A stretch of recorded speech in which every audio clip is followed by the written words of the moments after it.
Welcome to the Andy Staples Show, special Dear Andy, Dear Ari edition. We answer your questions, probably not well, but we answer them. And then we top it off with a random ranking at the end. How are we doing, Ari? We're doing pretty well. How are you? Lovely in Indianapolis. The storm has passed. The tornado warning that was in effect when I landed is not in effect anymore. So happy about that. And gonna combine it up here this week. Very excited to see all these draft prospects work out and see what comes of this. See where the board shakes up. If you're listening to Prospects to Pros, you know I'm having a lot of "Am I taking crazy pills?" moments when we talk about the quarterbacks. I know. I wonder how. Yeah. So, but that maybe perhaps being around all these NFL people, I will understand better. That's my hope, Ari. Can I just ask you bluntly, do you like the combine? Do I like it as an event or as something to cover? Yeah, I mean, I covered the combine for 7 or 10 years in a row. And I love the draft process, and I love the build up to the draft and the speculation of it. I hated going to the combine. And the reason why is because you don't get anything good from the people who are there. It's all the same, job interview type stuff. My favorite thing that I ever saw at the combine was one reporter from a New York newspaper who went to every availability and asked, have you heard from the Jets? Have you heard from the Jets? That's my Have favorite. You heard from the Jets? That is my absolute favorite because they talk to unless you are one of the top 5 picks, because if you're one of the top 5 picks, a lot of the teams just won't bother interviewing you because they know you're not going to be in the mix for them. But if you are anybody else, every team's going to talk to you because they might pick you at some point. It's also like, what do you think you're uncovering there, man? Like, the entire point of the event is to become as familiar with as many people as possible. Like, what it is by far my favorite, and I will count when the player interviews start on Wednesday. I will count how many times somebody asks, "Have you heard from X team here?" But I kept running into the guy from the Jets, so it kept making me laugh and now all my friends, they was, hey, have you heard from the Jets? It's just kind of an inside joke thing. But the thing I don't like about the combine is I feel like there is too much stock put into it. I don't think the teams put as much stock in the workouts as people think. I think the league markets it as an event because it gives you a chance to see these people and they're performing and they're doing stuff and you get a look at them, you get to talk to them. But I don't think the teams put as much stock in the performance on the field at the combine. And actually, if you have not listened to the Monday episode of the show, we had our Prospects to Pros combine preview on, and Dane Brugler and Lance Zerline talked a little bit about that. And actually, if you want to go into the Athletic Football Show feed and listen to last week's Prospects to Pros, they explain really well what teams actually get out of the combine. The medical stuff is way more important. The interview stuff is way more important. This is not as much about your 40 time or your 3-cone drill. Those things can matter. Like, you have a super impulsive owner, like when Al Davis saw Darius Hayward Bay run that blazing fast 40 and was like, we're taking that guy. That's one thing. But the reason the combine exists was to have standardized medical testing for all these guys. That's probably the biggest thing they get out of it. So when Anthony Richardson goes out and puts on a Mr. Olympia workout and throws the ball 80 yards in the air and looks like a Greek god, you think those people worried about his medical check? Okay, yeah, okay. They're going to be all in on him. No, the NFL people? No, the NFL people have watched his tape. Like, I guarantee you there are coaches on teams that are looking at Will Levis and Anthony Richardson that are going, we can't take that guy. We can't. I watched all this tape. We can't do this. The buzz is that he's going to be the top overall pick, right? No, that was that one story. It got aggregated. Okay, I've seen a lot of that. I don't know. I don't know. Okay. Well, no, I will tell you. I mean, as someone who has seen him up close, when you see him throwing the football, it will be one of the most beautiful things you have ever seen in your life. It will be glorious. He has an incredible arm. He throws an incredibly tight spiral. It is It will bring a tear to your eye as you watch it float through the air with that NFL Films, the spiral coming down Yeah. at the camera. Like, you will be blown away. To which I will say, then go watch the Florida State game. Just go watch it. Well, yeah, You're but gonna- it's and like, yeah. But Just make sure you watch the game is my thing. It's just like, watch the games. But also, as somebody who watched the games, Andy, yeah, I fell in love with him long before the combine. I fell in love with him a year and a half ago. We were handing in the Heisman and making the number one overall pick after the Utah game. I are both my guilty. Heisman vote for that, man. 100%. We are both guilty of this. Like, we are the original sinners when it comes to Anthony Richardson, and we should wear that. Yeah, like we need to wear that. I'm rooting for the guy. The thing that I just know, he's a great guy. He's a very nice guy. Like, I feel bad when I say this stuff, but obviously he's going to get paid millions of dollars, and he'll either rise or fall on his own merit. I'm just not confident that it's going to work. Well, that's the thing. It does have like boom potential, though, right? Boom like and bust. Yeah. Sometimes you look at these guys in college, and it's like, if you would have told me that Kirk Cousins would be a 10-year NFL starter when he was in college, I would have laughed at you. So it's like, I don't know how much watching the games for the quarterback. Kirk Cousins was a very good college quarterback. He was, but watching him duel Russell Wilson a couple times to very good results. He's obviously a very talented individual, but there are a lot of very talented individuals and very good quarterbacks in college that'll never sniff 5 minutes in the NFL. And this guy's been a starter in the league for 10 years. Like, if you watched Kirk Cousins in college, you would not have thought this guy is going to be an NFL starter for a decade. Like, probably. So I just don't know. It's like, was he that much better than Connor Cook was? I think Connor Cook had more talent around him. Yeah. My only point is that it's very hard to actually gauge who is going to be great. And if you look at, and we've had this discussion before, but if you just look at the physical traits that Anthony Richardson possesses, you almost want to just take the shot and hope that you're right. Yeah. No, I'm with you. I understand. We're going to have a ton of combine stuff from Indy. I know if you're watching the YouTube stream, it looks like I'm at Lincoln Riley's house. My hotel room, not exactly that photogenic. So I decided to do this from Lincoln Riley's courtyard. But I promise I'm in Indianapolis. And we'll have combine stuff all week. Scott Docterman's going to be here. Our friend Bruce Feldman gets here later in the week. It's going to be a fun time. Obviously, Dane and Lance and I will be doing stuff for Prospects to Pros, maybe dragging some of our athletic NFL folks on and being like, explain to yourself about this whole Anthony Richardson thing. And we'll have some fun with it. But we do have questions from our listeners and our readers, Ari, and we need to talk about them because there's it is not a nonstop in college football. I mean, there usually are breaks. This is not happening anymore. There are no breaks. So Colin asked this question last week, and then something happened later last week that made it a more interesting question.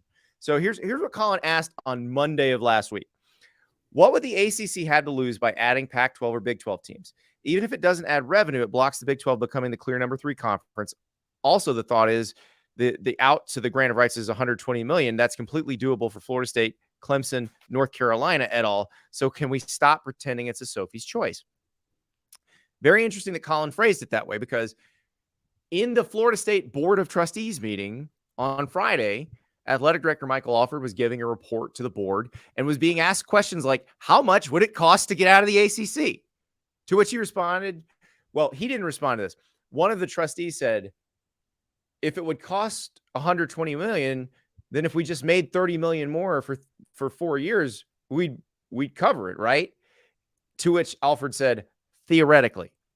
So this is all going on at Florida State, at Clemson, at Miami, at North Carolina, at the schools that probably command a little more of the attention in the ACC. And you know, if we were actually splitting up what ESPN is paying for with the ACC, they command a little more money probably. But they don't get more of the money. They get an equal share of the money as everybody else. And the grant of rights thing is interesting to me because the way Michael Alford answered that question, I thought was interesting when he said, theoretically.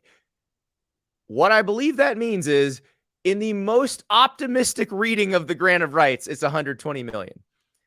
In a far less optimistic reading and probably more realistic reading, it's upwards of 300 million because you'd be leaving your home games in the other league. And I don't know that any league's going to buy a team that can't bring its own home games.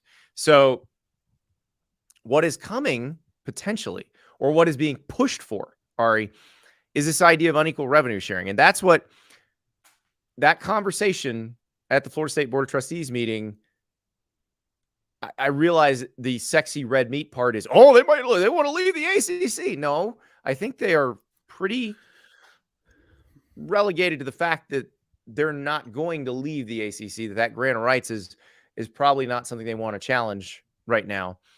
But they are pushing, and then you hear Clemson's athletic director Graham Neff said this to the Post and Courier over the weekend. They would like to see an unequal revenue share. They would like to see the schools that are worth more make more. And this is going to be an interesting situation as it goes there. Because here's my question for you.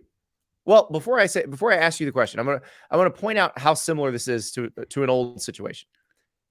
Remember when the Pac-12 became the Pac-12, went from the Pac-10 to the Pac-12, and they went from an unequal revenue share to an equal one and started the Pac-12 network. Remember who complained the loudest after that? I bet you I have a guess. What was it?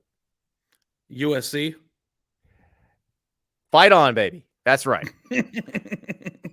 Mike Garrett, the former USC AD, would say stuff like, we're just going to go independent then.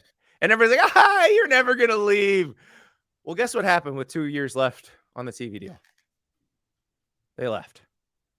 Like, this is the same thing that's happening now in the ACC. The difference is it is 13 years until the grant of rights ends.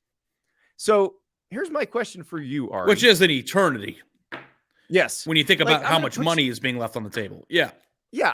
I'm going to put you in. But the thing is, like, here's where you're going to have a problem. Like, that grant of rights is tied to the TV contract.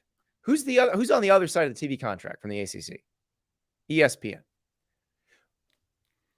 Do you think ESPN wants or will allow Clemson and Florida State to go to the SEC, where I'm assuming is where they go, where they'd be more expensive for ESPN than they are now? Yeah. Why would they do that? Like, they already get all those games anyway. Sense. Yeah. Unless you think that the quality of opponent that they play would mean more viewership week in and week out, which would probably be the case. But I don't think that it would outweigh the difference in cash. Right. Exactly. So that feels like a fairly unlikely scenario. So, but I want to put you in the shoes of like John Wildhack, the Syracuse AD. So let's say I'm Jim Phillips. I'm the commissioner of the ACC, and I come to you, John Wildhack, and I'm like, hey, John, how'd you like to give up a couple $1 million a year so we can give that to Clemson or to Miami or to Florida State so that they don't leave us in 13 years? You know, it is kind of an interesting situation, Andy, because on one hand, we've spent a lot of time on this podcast discussing how teams like Purdue and Indiana and Vanderbilt are in a very advantageous situation, having been in a conference that, you know, is like, I mean, they're in the Big Two, right? Them. Yeah. Yeah.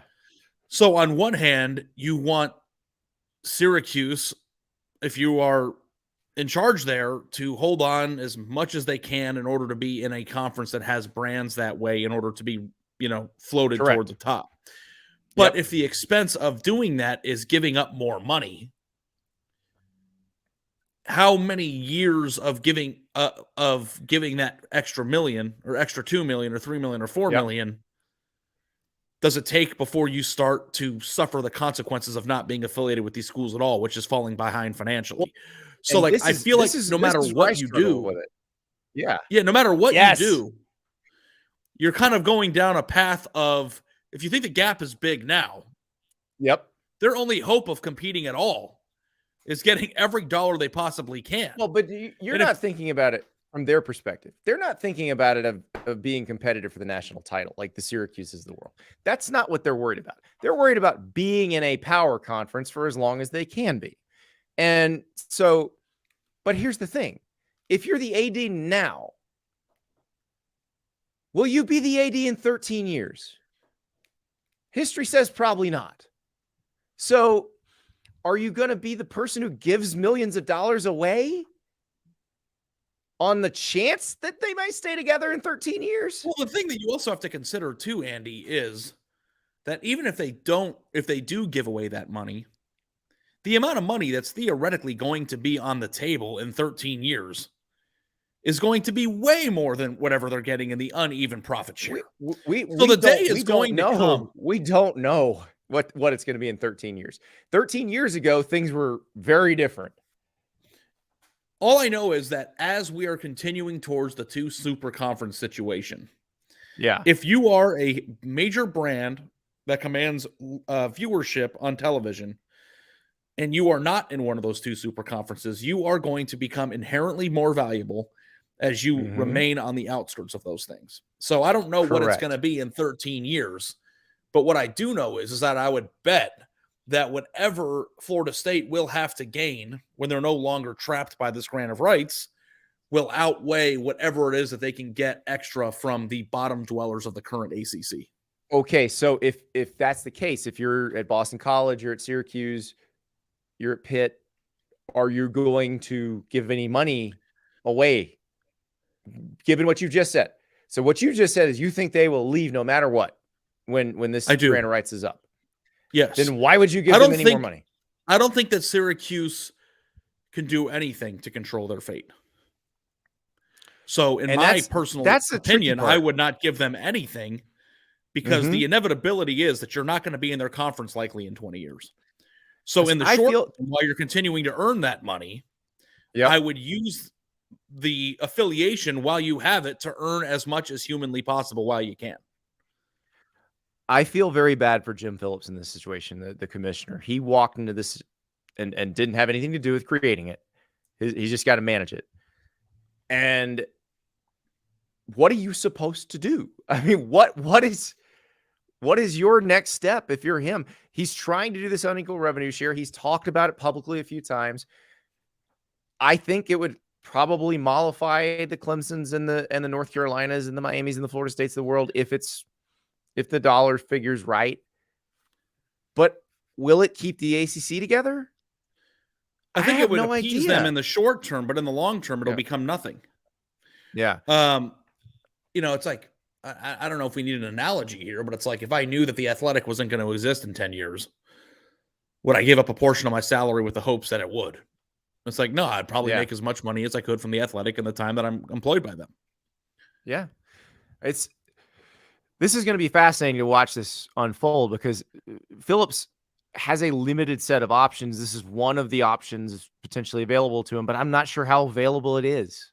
So this will be something to watch going forward. I'm going to work, I'm going to talk to some people, I think, in the next week or so and work on a story about this because I find it to be absolutely fascinating because the historical parallel to what happened in the Pac-12 is uncanny. Like, this is exactly what USC was saying 10 years ago. But the thing about it, too, is you have to put yourself in Florida State's scenario or situation or Clemson's. Yep. As the money comes pouring into the Big Ten and the SEC,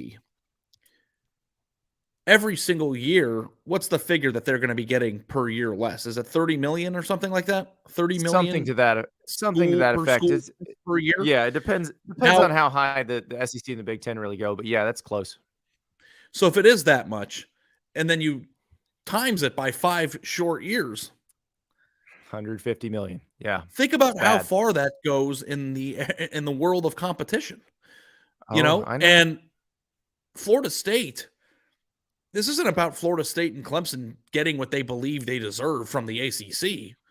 This is about surviving in a situation so you can survive as a power and not become irrelevant in 15 years. And it's not that Florida State alums and fans won't like their team, but if you have any fantasies of ever winning another national championship again, swallowing $150 million of revenue over a 5-year period against those teams that are already better than you is an impossible Mount Olympus or whatever mountain to climb to overcome. Yeah. Well, this situation is not going to get better, I don't think. It's a path of inevitability, Andy. Yeah. But it's amazing to me because we've seen this happen. Do we know how? I feel like we sort of know how the story ends because we saw it play out once, but this is different because it's more schools than it was in the Pac-12. Yeah. So Yeah. we'll see. I mean, Now, to get to the other part of Colin's question about why wouldn't they just grab from the Big 12 or the Pac-12? Because I don't know that ESPN would give them any more money for any of that. And you have like a really logistically weird conference that is hard to manage, that doesn't make more money. Like I don't know that I don't see the point to that.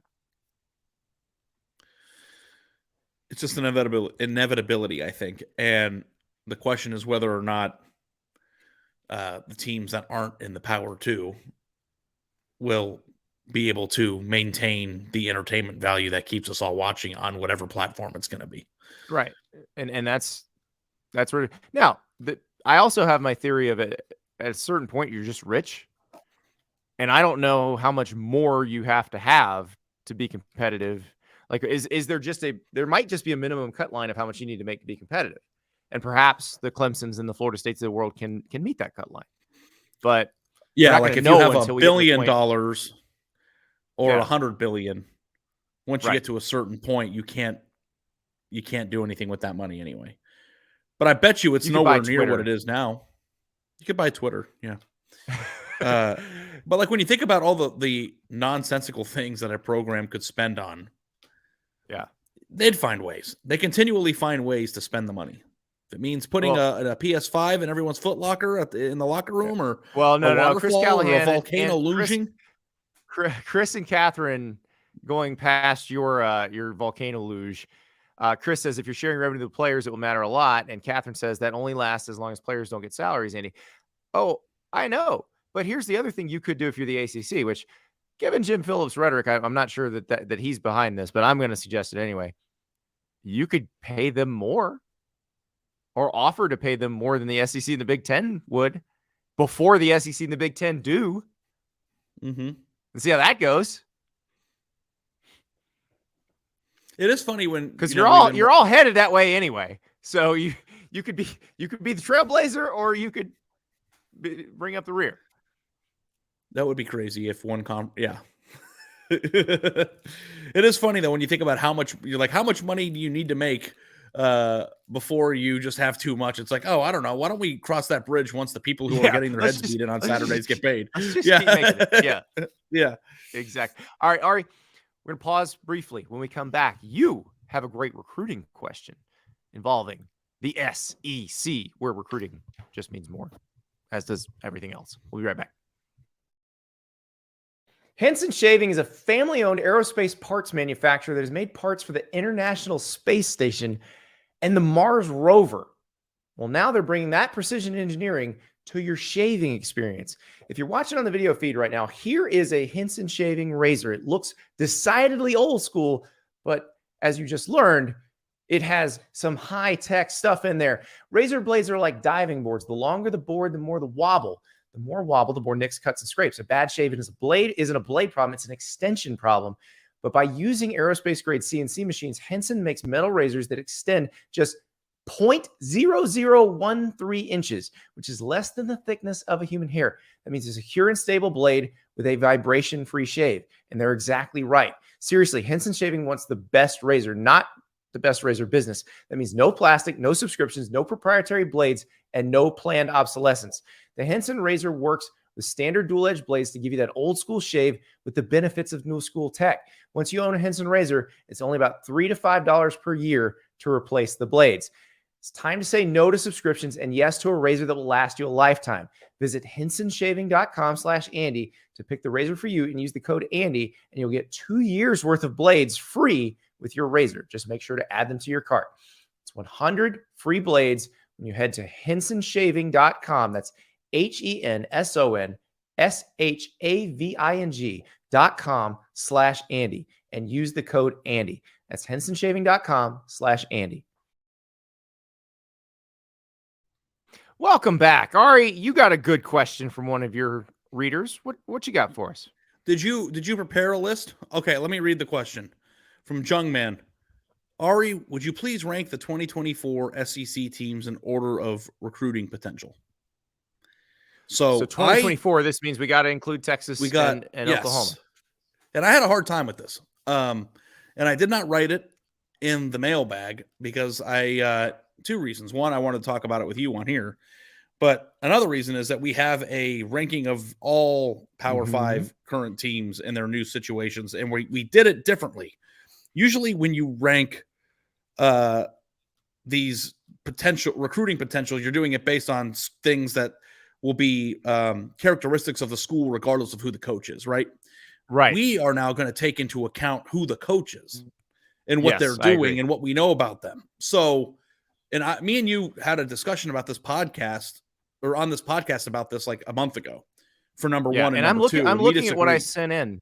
Yeah, I'm looking at what I sent in. And now we do disagree on it. I think it's a 1 and 1A situation. I think you probably are similar to me on that, but maybe not. The question. So my number one is Alabama. These are my 1 and 2 for the entire country as well, not just the SEC. Yes, me too. Okay. My number 1 is Alabama. Andy's is Georgia. So we discussed this before, but at what point does Nick Saban become secondary to you? And it seems like that's already happened because Georgia has every characteristic. Right. Georgia already had the other built-in. Right. Georgia already had the other built-in advantages. Now they are making draft picks just as well as Alabama is, and they're winning national championships. So the fact that they had the other, they're actually in a better recruiting territory than Alabama is, which not by much, but they are. And that Kirby Smart is producing draft picks recently on the same level as Nick Saban and winning at the same level as Nick Saban and is younger. Like that's why I got Georgia number 1. But he literally again, signed a worse class than Nick Saban. After everything you just said, it's still didn't sign a better class than Alabama. He literally won the national title the last 2 years. But we're talking about recruiting potential. Yeah, they're this. They were worse class. Were they number 2? Yeah, they were number 2. Okay. Do you think some of those players may eventually play Alabama players for the national title and possibly beat them?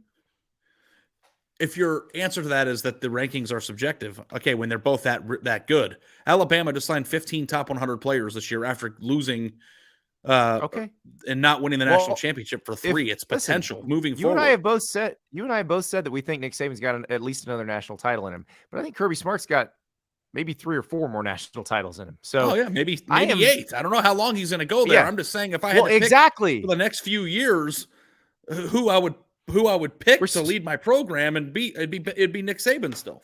We're splitting hairs here. We're splitting. Okay. Number 3 is, I think, unquestionably LSU. They are one of the few teams in the country that has the unique advantage of being the only Power 5 program in such a talented state. And they're also very close. It is the Ohio State style of recruiting itself. Like there are certain people who, it doesn't matter who the coach is, like they're going to LSU and that's where they want to go. So yeah, I have LSU. Would you have LSU in the SEC as well? Catherine's over here having a meltdown. I think that it's easier to win at LSU than it is at Texas. Oh, it's much easier to win at LSU than it is at Texas. Which is proven by the fact that every coach that's been there in the last 20 years has won a national title. Ed Orgeron and Les Miles won national titles alongside Nick Saban. But I was like, Texas is in Texas. And like, I understand. Texas is a hard place to win. But also I don't think that the players in the state of Texas, and some do, but not all of them, want to play at Texas as much as Louisiana prospects want to play for LSU, right? Like I think the draw. You're exactly right, Ari. Or they might want to play for A&M, or they might want to play for Oklahoma. Like it's the same in Florida. Florida's the same way. Which is the perfect segue to number 4 and 5 because I had a really hard time with this. My number 4 is Texas, right behind LSU. And as we are buying stock in the future, would you put Texas or A&M first? Because they're my 4 and 5 on my list. We're not even close to them for me yet. I got Oklahoma here. Oklahoma's my 6. Why? Because Oklahoma's always good. There's always money in the banana stand. They also Oklahoma is always good. And now they have They perhaps don't the even best come recruiting head close to the coach they've recruiting had. results as the other two. They don't even come close. Well, this past year they did, but like, You know what they usually do? They win better than them. I know, but we're not ranking programs based on who wins Yes, the most. We're ranking them but based on well, recruiting yes, problems. no, that's part of it. Now they've got a guy who knows how to recruit, and they always win, except for last year. Yeah, So they do always win, but I do think that like if I was putting money down on who will sign the best recruiting you said classes the coach in the next, you said the coach matters. Do I you know. want Brent Venables, Steve Sarkisian, or Jimbo Fisher here? Who do you want? Uh, And I actually Sarkisian have has somebody signed else a ahead better of class. I actually have somebody So else ahead of A&M in Texas because I think that also person's a like better recruiter.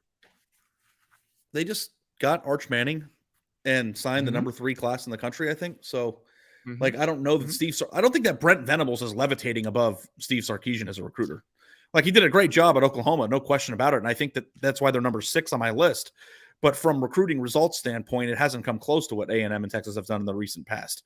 Like Texas A&M is Well, 2 years you removed said from signing the greatest class of all coach time. matters. You said It well, does. and okay.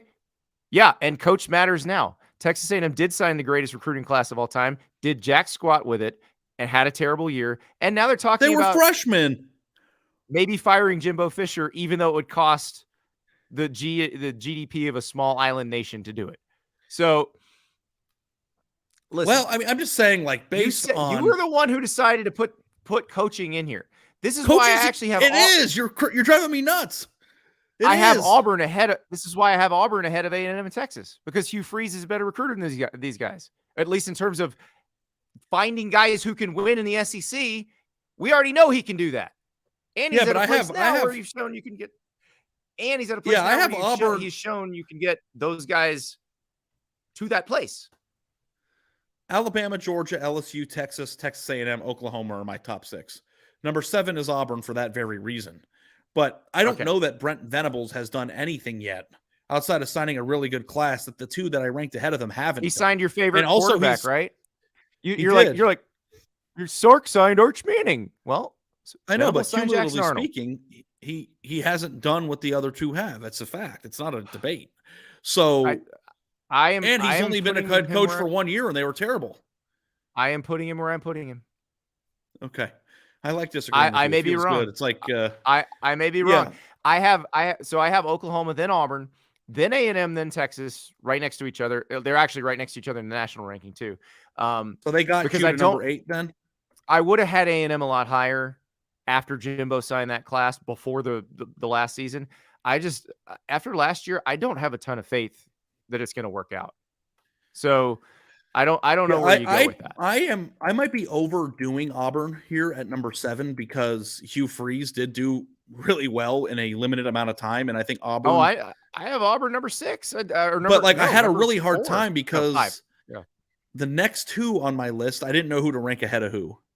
okay And I think it's possible that Auburn should be behind these two. And I think you could probably guess who the two are. Tennessee's one of them. I'm assuming Florida's the other Tennessee one. and Florida are the two. Yes. Yeah, And I don't know. This is really hard.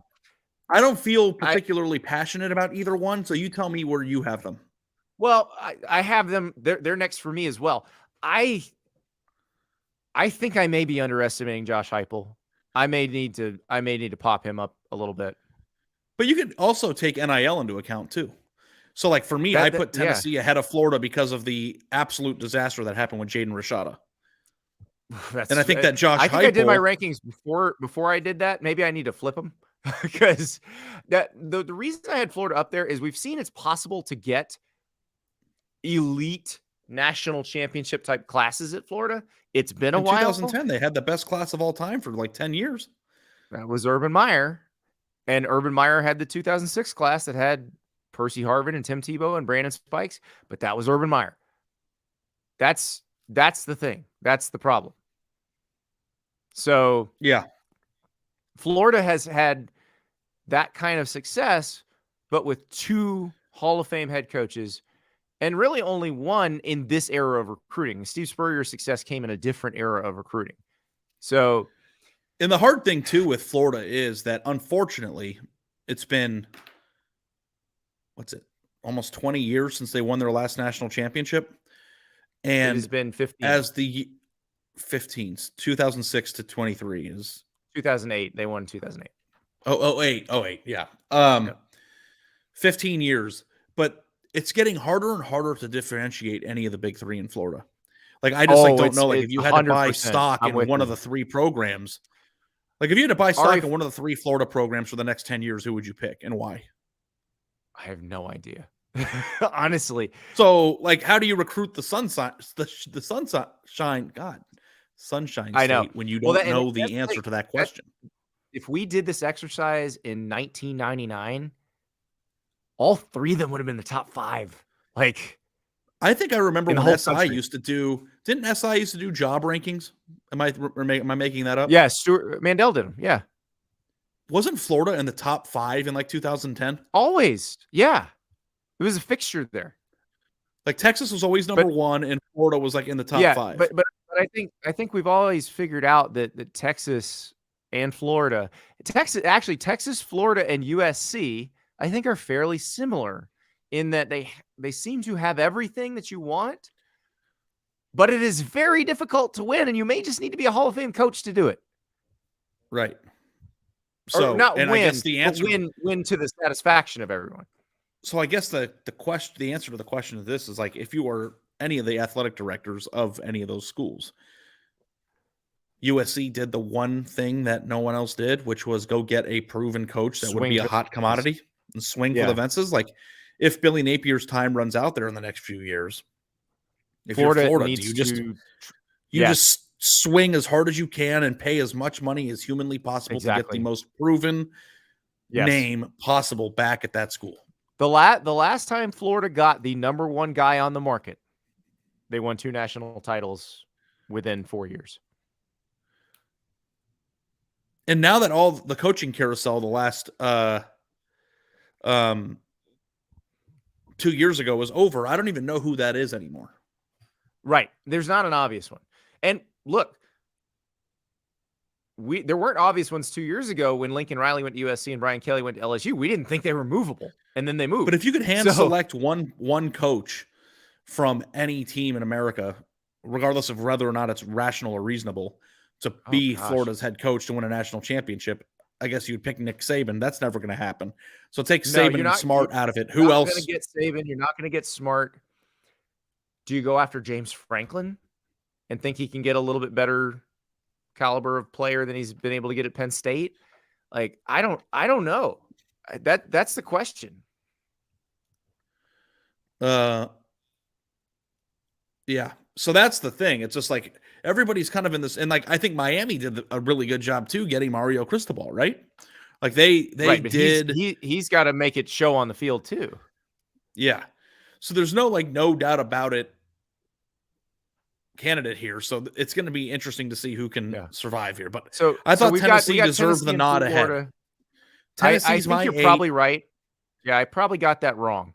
So I think you should have Tennessee ahead of Florida right now. If for nothing else, then they've differentiated themselves. They found it with that offense, with Heupel.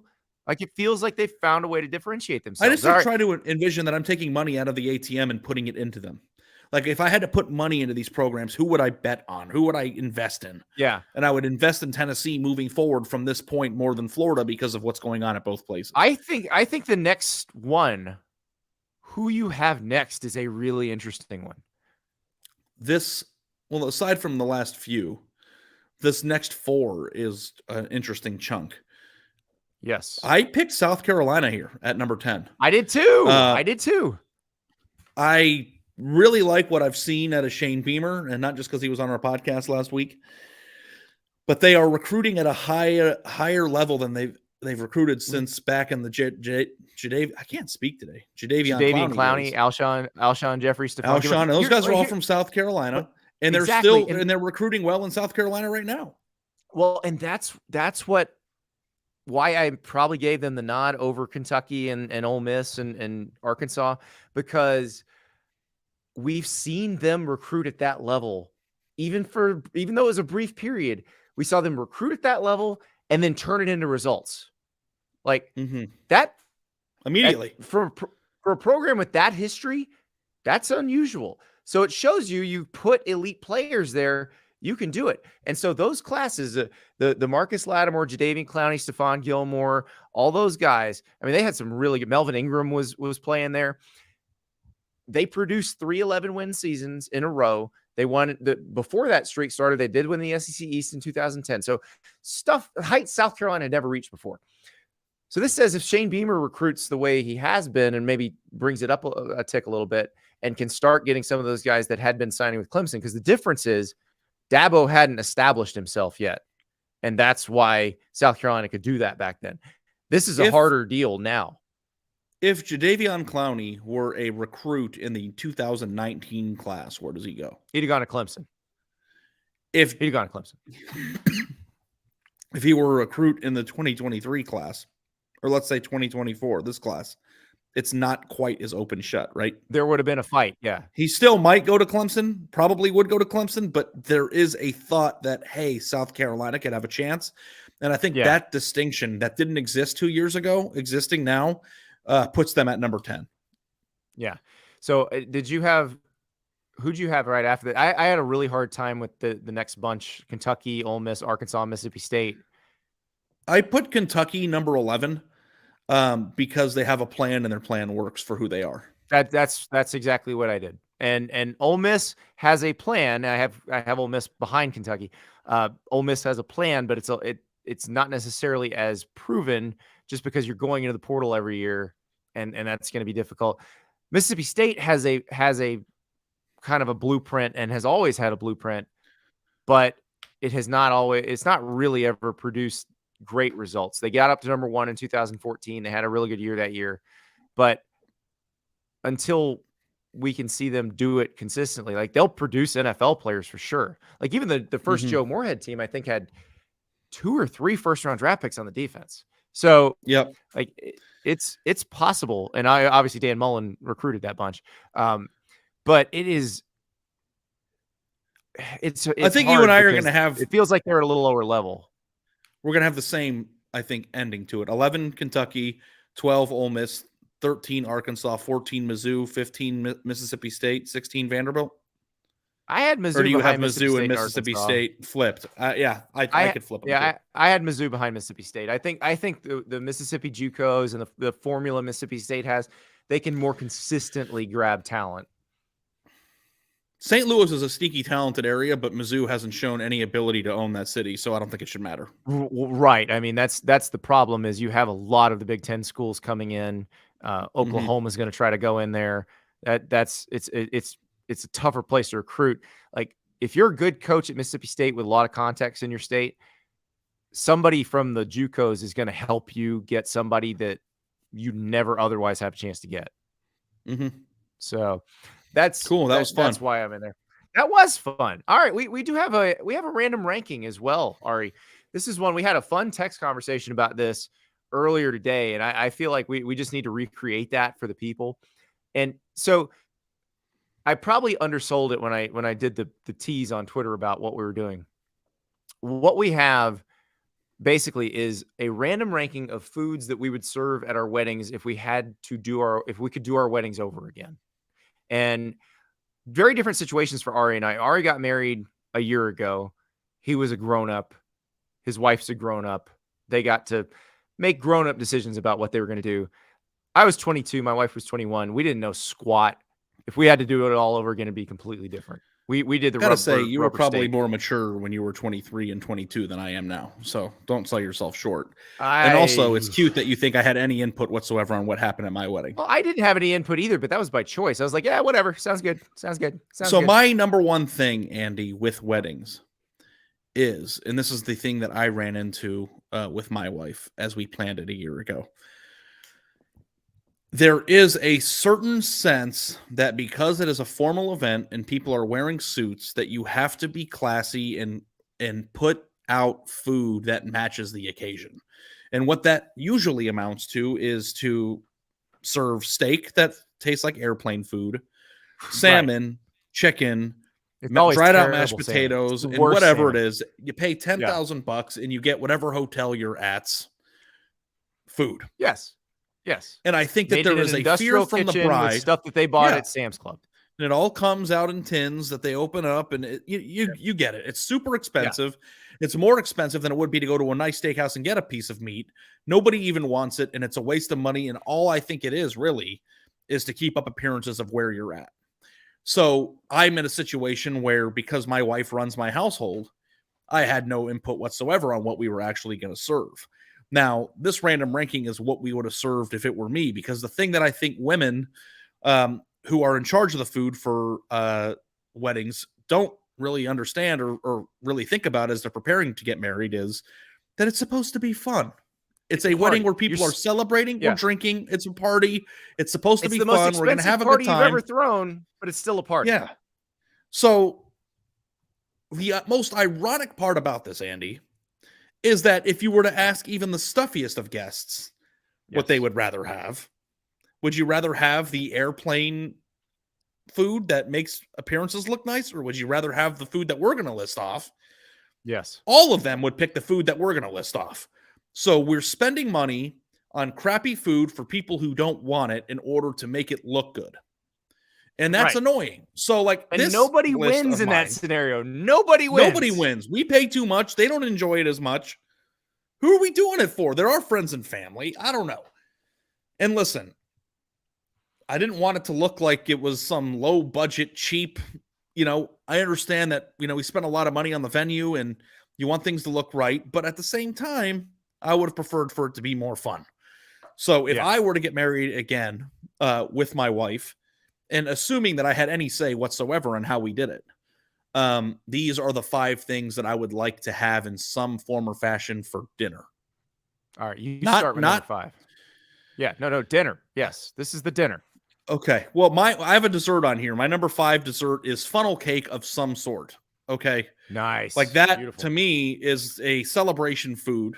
And people love it. And it's like you get a little sweet and savory with your dinner. And who doesn't love a good funnel cake? I want to tell you a story real quick before you give your number 5. I went to a wedding. I went to a wedding legitimately. It was during COVID. Sorry about that. But it had to have been $1 million wedding, dude. Like, it was at it just had everything that you could possibly imagine. Yeah. Ice sculptures. And at the end of this wedding, everything. I'll never forget this for the rest of my life. And at the end of the wedding, they had chicken fingers, French fries, burgers, and pizza in the back of the room. And every single dude, penguin suit or not, was standing in line in the back of the room. And I would have thought to myself, every single one of these people wishes this is what was for dinner before we started drinking heavily and dancing and all that stuff. Well, I am glad that you said that, because my number 5 is a pyramid of Raising Cane's boxes. Let's go. Just stack it in the middle of the dance floor. Everybody grab a box. Anybody can get it. Let's go. Yeah, everybody. Yes. It looks like in the tunnel after a football game. You ever been in the tunnel after a college football game and the people come out and they hand out the Popeyes? And I try to come out of the locker room and pretend like I'm on the team, and I just want to grab one of those boxes. Yep. I saw Urban Meyer eat the sad Papa John's. How sad could it have been? We'll have a pyramid of standard boxes. We'll have a pyramid of double fries, no slaw. We'll have a pyramid of double toast, no slaw. Yes. So my number 4 is, but that's not the after party, Catherine. That is, Catherine in the chat says I had a friend who did that before the after party. No. This is the dinner, because that's what everybody wants. This is our dinner. Yeah, after party. My number 4 would be a huge bucket of McDonald's French fries. I don't know how you could bring it in. I don't know. The problem is it wouldn't keep. Well, I'd bring the vat in and have them fresh, and then I would put them in the McDonald's container and to set them out there for everybody to grab. Fresh, salted McDonald's French fries. It'd be tremendous. It'd be the best 5 minutes of the wedding, but afterward it'd be pretty mushy. But that 5 minutes would be amazing. Well, you got somebody, working the fryer to make sure they're always fresh. We went back and forth on how we do pizza, and I was at somebody's house for a party, and they had brought in a wood-fired oven pizza truck. Look at that. Which I thought was tremendous, because they're making the little, kind of 9-inch personal pizzas. which take in that oven take 30 seconds, and they're doing volume. Like that's you give people like a choice of four kind. You got your margarita, you got your pepperoni, and then you just go.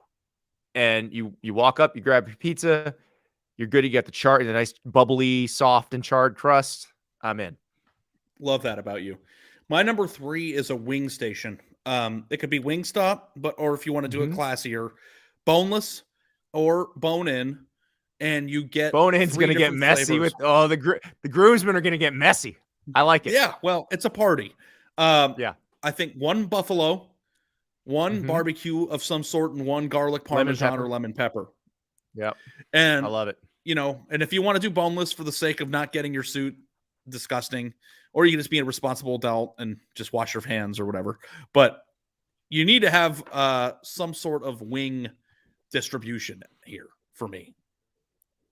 I feel like wings would be a good rehearsal dinner situation, because then that's when you really need to know who your people are on that night to be prepared for the next day. So my number 2, this would be my number 3. No, because I think that rehearsal dinner can be good because you can actually have that at a restaurant who has good food. That's true. Like I would get like steaks and chicken and all that place at a smaller venue with a smaller group of people to eat good the night before, and then the wedding is the party. Yeah. All right. So my next one is donut truck or donut place that has a truck, and it's just all donuts for the dinner. Like, it's not dessert. That's the dinner. Are people going to tell us that we should get married? Because I think that's what's next. Because probably so it'd be a hell of a wedding, Andy. I took the family to Universal Studios in Orlando over the weekend and had some Voodoo Donut on Saturday. I've been to the original out in Portland. It's excellent.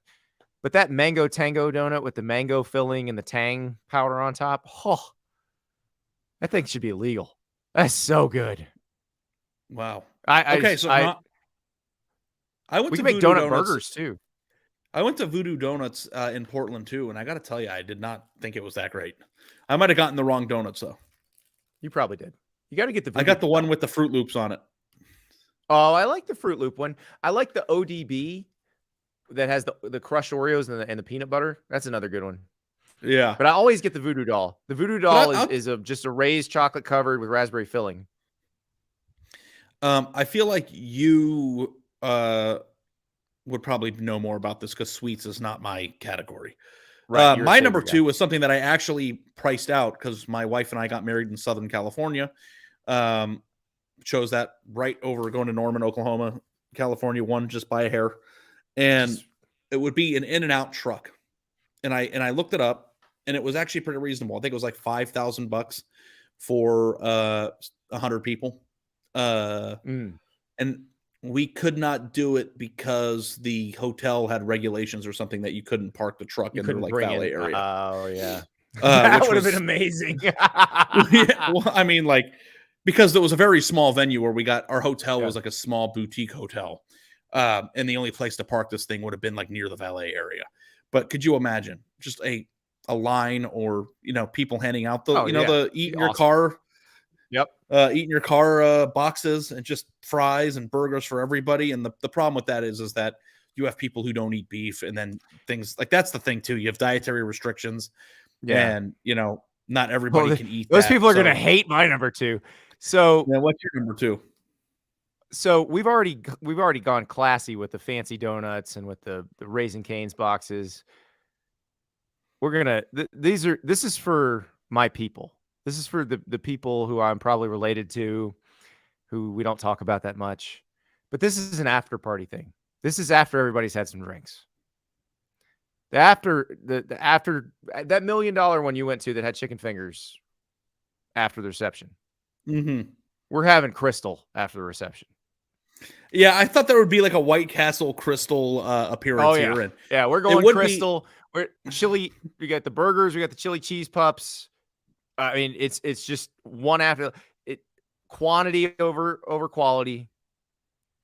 I love Crystal. It's just there to get the job done. Everybody's having a good time. I'm sober. I don't want it. I want no part of it. But like when I've had a few, whoo! if you're hammered and you are dancing and having a great time and in the vicinity of pure and true love, and then you look over your shoulder and you see some guy unloading a box of crystals onto a table for everybody. Is You are that killing what it it, feels Crystal. like to be on the stairway to heaven? Like, I honestly Probably. don't know. So Like, what have I feeling? have I told you my story about the crystal on the corner of Canal and Bourbon Street in New Orleans? I don't know. So my senior year Oh, of yes, you college, have. You have. This was yeah, but go working for ahead. the school paper. We decided we're going to stay in New Orleans. We're about to cover the Florida LSU game in Baton Rouge the next day, and it's not a night game in Baton Rouge. It's a 2:30 Central game where it rained like crazy. So we stayed in New Orleans the night before, did the touristy Bourbon Street thing. I had a lot of hand grenades. I walked into that crystal with $76 in my pocket. I do not remember what happened after that. The next thing I remember is waking up in my hotel room surrounded by crystal bags.